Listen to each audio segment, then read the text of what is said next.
ভিতরে গিয়েছিলাম আধুনিক হসপিটাল উত্তরায়। তারা বললেন যে এখানে 60 জনের মতো লোক তারা সাথে সাথে পাঠিয়ে দিয়েছিল। এখানে এসে আমরা পেয়েছি 51 জনকে পর্যন্ত পাঠানো হয়েছে। তাদের মধ্যে 7-8 জন বাদে বাকি সকলেরই অবস্থা খুবই গুরুতর। আমরা সবাই আল্লাহর দরবারে দোয়া করি তারা যেন সুস্থ হয়ে উঠে এবং চিকিৎসকরাও যেন তাদেরকে পর্যাপ্ত চিকিৎসা সেবা দিতে পারেন। আমরা আমাদের সংগঠনের পক্ষ থেকে এখানকার কর্তৃপক্ষকে আশ্বস্ত করেছি যা কিছু লাগে আমাদের সংগঠনের পক্ষ থেকে আমরা দেওয়ার জন্য 24 ঘন্টা 2 পায়ে দাঁড়াই আমরা প্রস্তুত আছি। তারা আমাদেরকে বলেছেন আপাতত প্রাথমিক যে নিড সেটা ফুলফিল আছে, পরবর্তীতে প্রয়োজন হলে তারা ইনশাল্লাহ যোগাযোগ করবেন।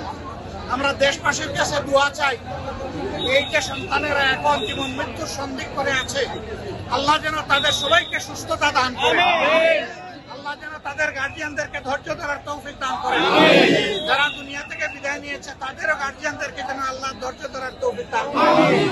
আমরা ইনশাআল্লাহ বিদায় নেওয়া প্রত্যেকটি পরিবারেই আমরা যাওয়ার চেষ্টা করবো আল্লাহ যদি তৌফিক দেন।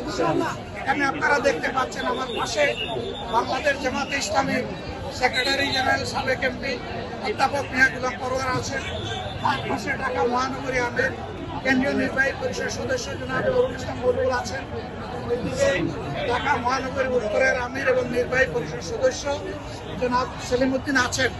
আমরা আছি ইনশাআল্লাহ গার্জিয়ানদের সাথে, চিকিৎসকদের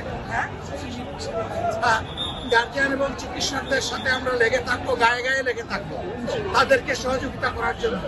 আমাদের প্রিয় ছাত্র সংগঠন ইসলামী ছাত্র শিবির আছে, চিকিৎসা অঙ্গনে আমাদের সংগঠনের সমস্ত মেম্বারকে এখানে স্ট্যান্ড বাই রাখা হয়েছে সহযোগিতা। আমাদের যা দরকার সব কিছুর জন্য আমরা প্রস্তুত। তার বিনিময়ে আল্লাহ যেন এই আহত অসুস্থ উড়ে যাওয়া আমাদের কলিজার সন্তানগুলোকে আমাদের বুকে আবার সুস্থ আলোতে ফিরিয়ে দেন। আপনাদের সবাইকে ধন্যবাদ। আপনারাও দোয়া করতে থাকুন।